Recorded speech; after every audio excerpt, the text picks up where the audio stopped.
Good afternoon, everyone. My name is Dr. Hollis, and I wanted to welcome you to my classes for the fall.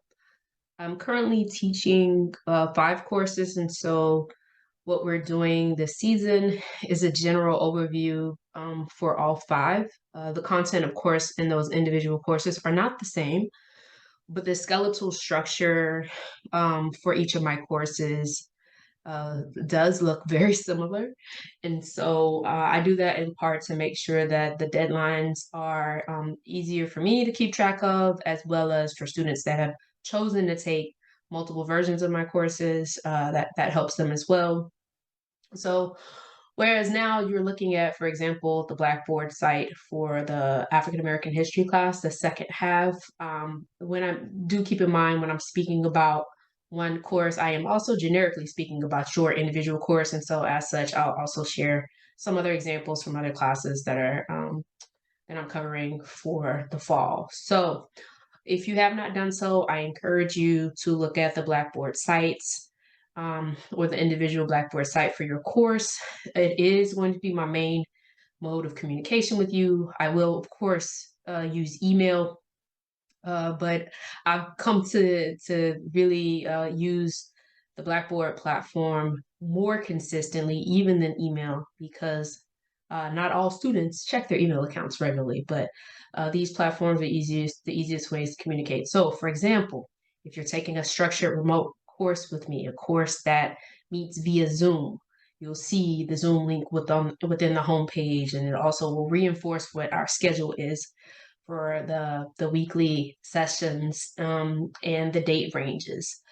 So this, like I said before, is African American History course. It starts on the week of September the 12th, and our first class will be on the Tuesday, which is the 13th of the week. It runs from 2 to 3:30, and because it is a Zoom class, I provided the link here. Also of note on all the course websites is will be the section called announcements. You'll see me communicating things like, for example, in the African American history class, the library recently purchased an unlimited electronic asset access.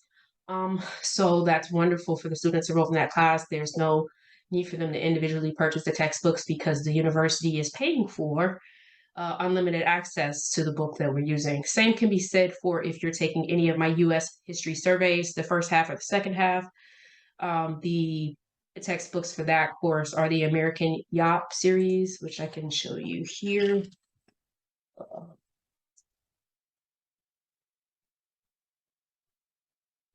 And the link is provided, of course, on those Blackboard sites, but this is an open educational resource, something that people call OERs, and as such, there is no cost to the individual students on the use of this material. So for the American history surveys, these are the textbooks. For the African American history surveys, the textbook is the work by Dr. Robin D.G. Kelly, To Build Our World, To Build a Better World, and the actual link for how to access that is provided as well. Excuse me, it's to make our world anew, to make our world anew, but the all the material is already listed also on the syllabus. So, which brings us to our next section, the syllabus. And this is the view for me because I'm the professor, but yours will go directly to the syllabus for the class. The general syllabus will include overview of the course, obviously, the individual course that you're enrolled in, as well as my office hours. Office hours are on Mondays and Wednesdays from 12:30 to 2, as well as from 11 to 2 on Tuesdays and Thursdays. If you would like to meet virtually, I don't need any notice. Just email me a link, and I email me a request to meet, and I can send you a Zoom link so we can have our meeting in real time. If you prefer to meet on campus, that's absolutely fine.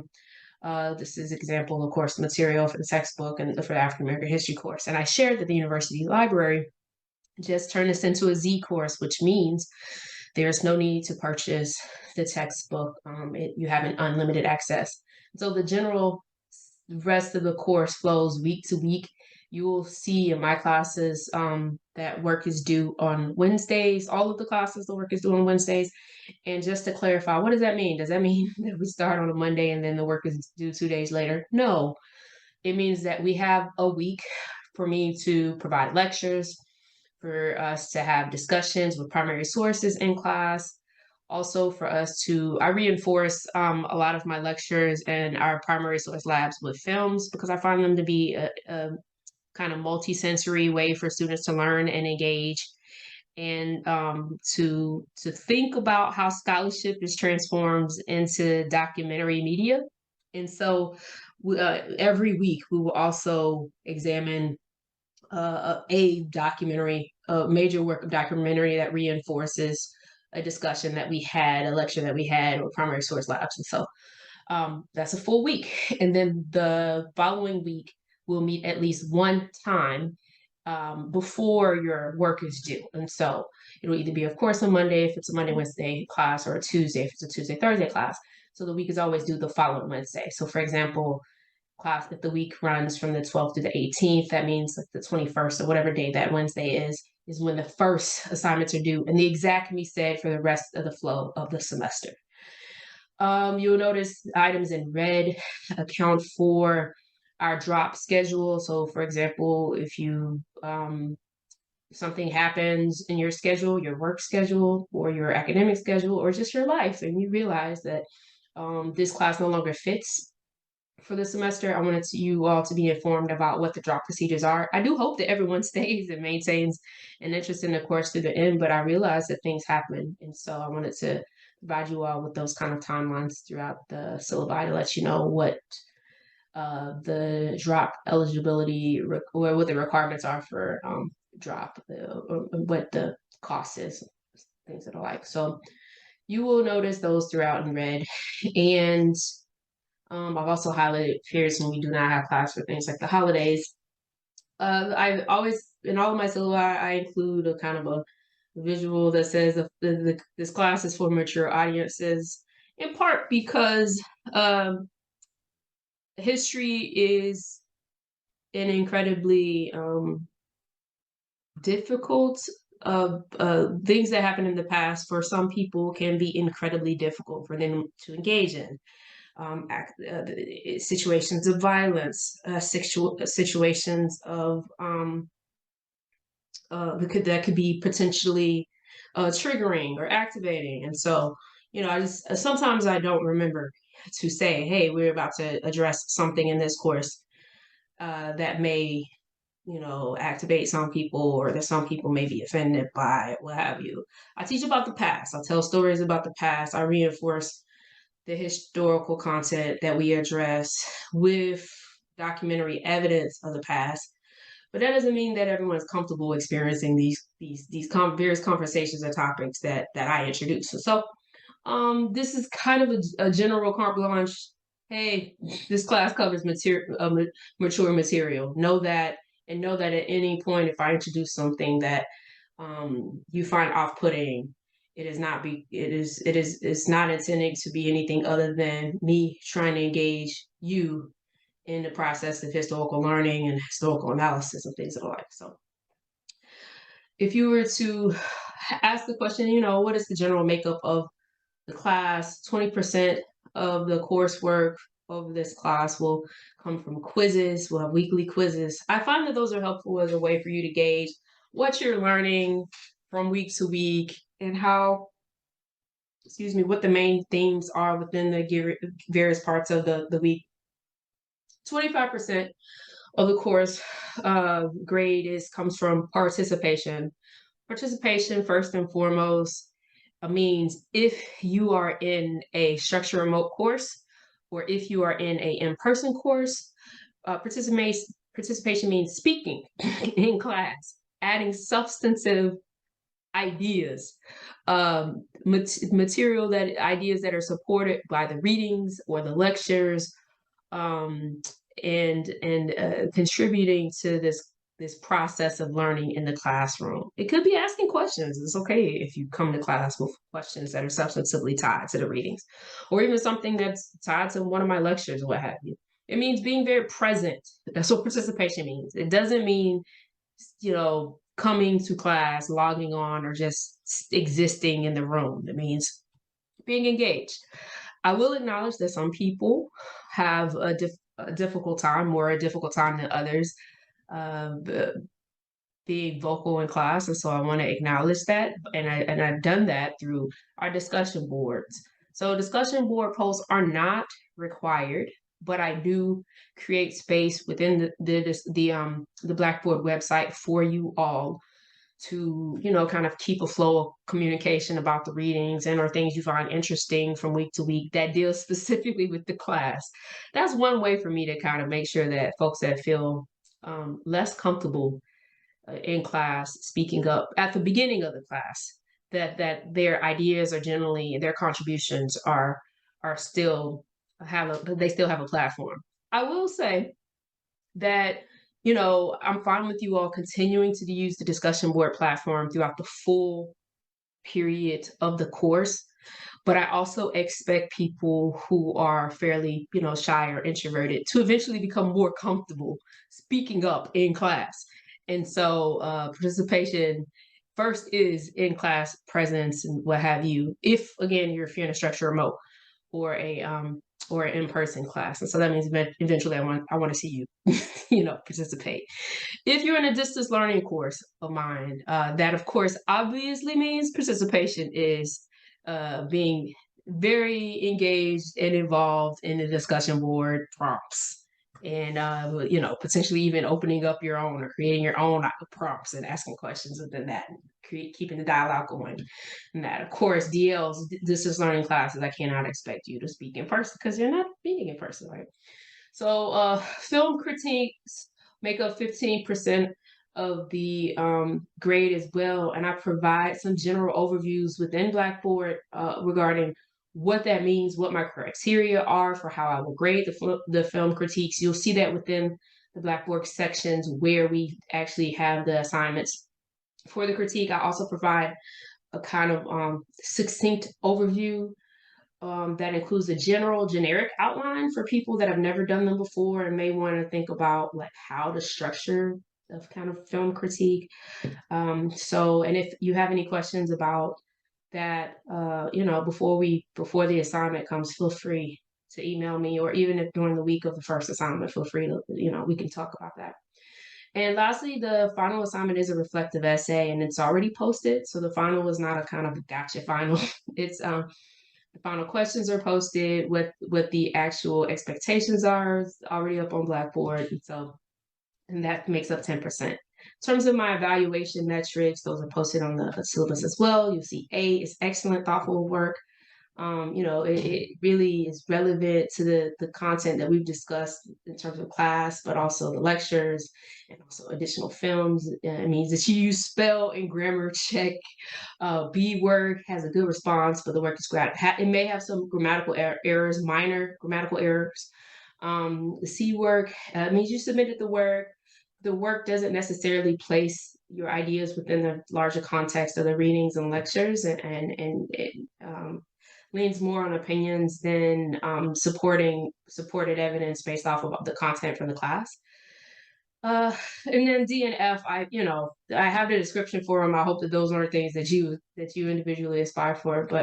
And if you have any kind of, additional needs beyond the office hours, so say we meet in office hours and you would like some additional support as well, we do have virtual tutoring here at MC. I encourage you to use that. And also I encourage you to follow up with me to make sure that any feedback that I'm providing, if you don't understand it, please come to me first and come to me early so I can assist you in the process of making sure that you're learning and that you feel as if that you're making some progress within the course. Participation and attendance policies. I expect you. Attendance means you are present and you are participating.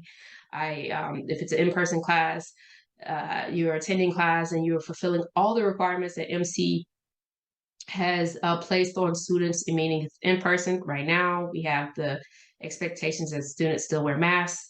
That's the policy. I expect you still to have your mask on. I want you to be engaged. I want you to ask questions.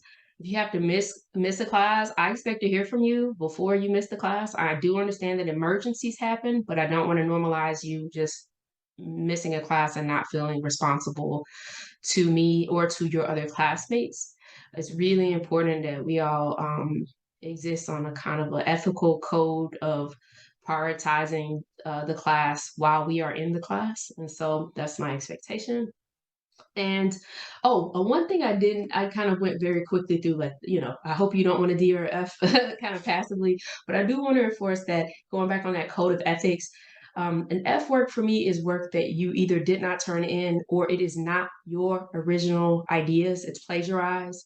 And so it's very important to me that straight up, before class starts, that if you plagiarize, if you find information on the web, cut and paste, if you find stuff in the textbook and you cut and paste and you don't cite the work, you don't use quotations, or you don't use parenthetical documentation, that's plagiarism. That is a serious offense. And I don't have a choice but to give you an F. I don't care how long the work is, how many words you use. It's really important that you understand that. Um, and that's my policy, but it's also the university's policy. This is MC's policy as well. It goes into our standards of college behavior. If you're not familiar with our academic honesty expectations, please look over those. And the additional part of this is just a general overview. I will say, and I think most people have already responded to it, but if you have any DSS needs, I do want to hear from you. I want to see your letter so that I can make sure that I best understand how I can be a support to you in your academic learning. If you would like to meet, I welcome that.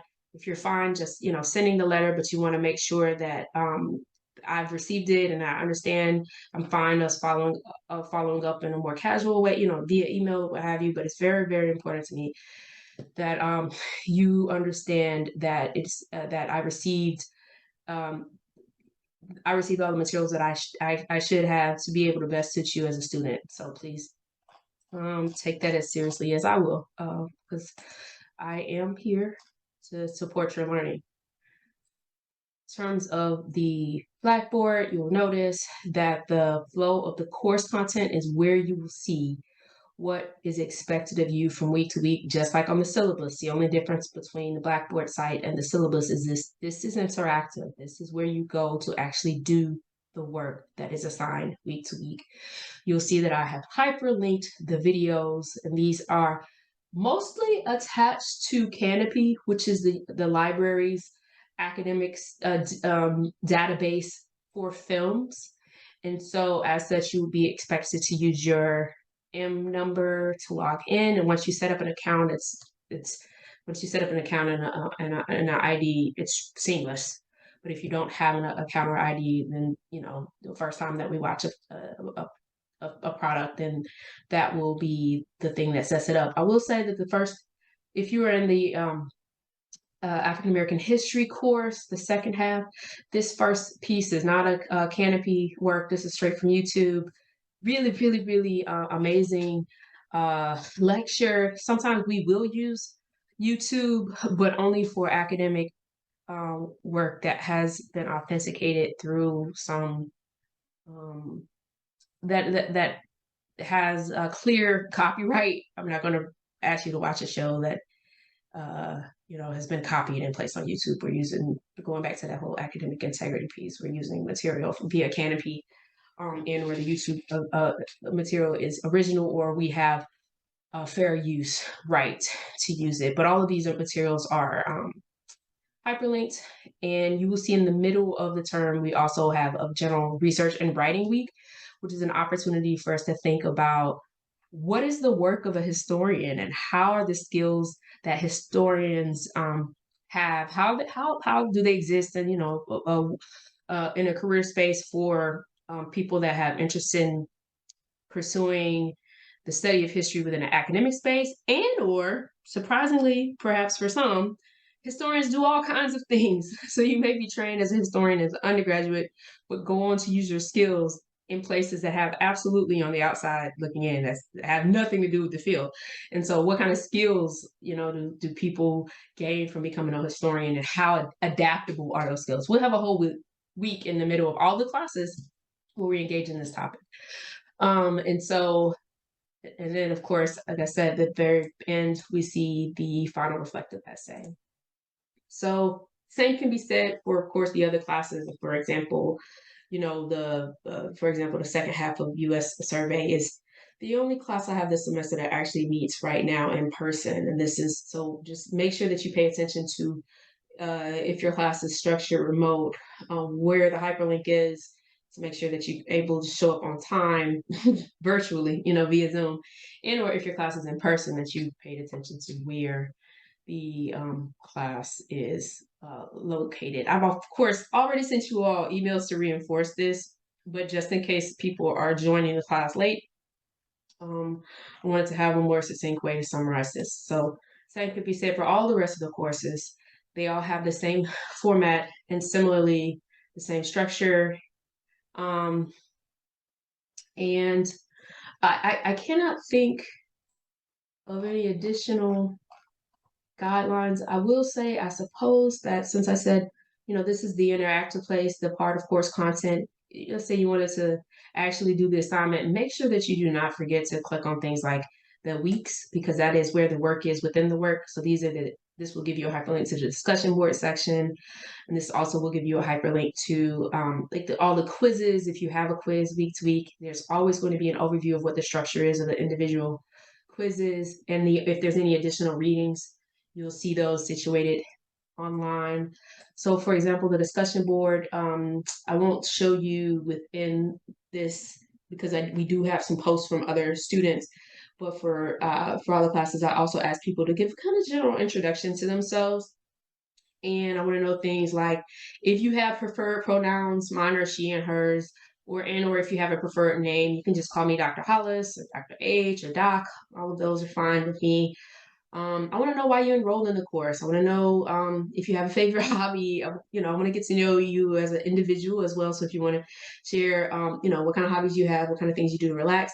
And lastly, please share if you are a dual enrollment middle college or early enrichment student. I want to know that because for me, a part of my responsibility as a professor is to help students that are currently based in various MC high schools with tools and resources to matriculate to their own, whatever your future goals are within the traditional four-year college setting. And so it helps me to know if you've already had college classes before or how long or far along you are in the dual enrollment in middle college and early enrichment program. I understand that some of you may be shy. And so if you don't want to put that on the discussion board, don't worry about it. But please at least email me and let me know. It helps me to help you is the best way to put it. And so with that being said, I'm sure other things will arise in our individual classes, but I'll just say I think that this is all that I can think of in terms of the general overview and introduction. Continue to follow those announcements. And I have not, it looks like, deactivated course mail. So I will make sure that on all of the rest of these platforms, I do deactivate course mail. Why? Because course mail does not individually come into my university email. And so I don't find out if you all message me via course mail, and having 5 different websites for each of these courses, plus one email inbox means that I may miss something. And I would absolutely hate to miss something. I would hate for you all to have emailed me via one of your course mail links, and then I didn't see it somehow. So yeah, it's good to see in real time as I'm doing this overview. Just in general, know that course mail is not ideal because it does not send me a message in my inbox when you use it. And unless I am on Blackboard in that individual class, I will not know until I happen to see, a message populated. And that I wouldn't like for you all to have to wait for a response. And so I do my best to be punctual and respectful of your questions and timely. And so I look forward to this semester. I think this is going to be a very, very good semester. I'm excited about the courses, and I very much look forward to getting to know you all. The best part of the semester for me is always somewhere in the middle where we've gotten to know each other and our personalities, and people are, more comfortable being present. And so I'm excited about the semester, and I hope that you all are as well. And with that being said, I can't wait to meet you all. Have a good one. Bye.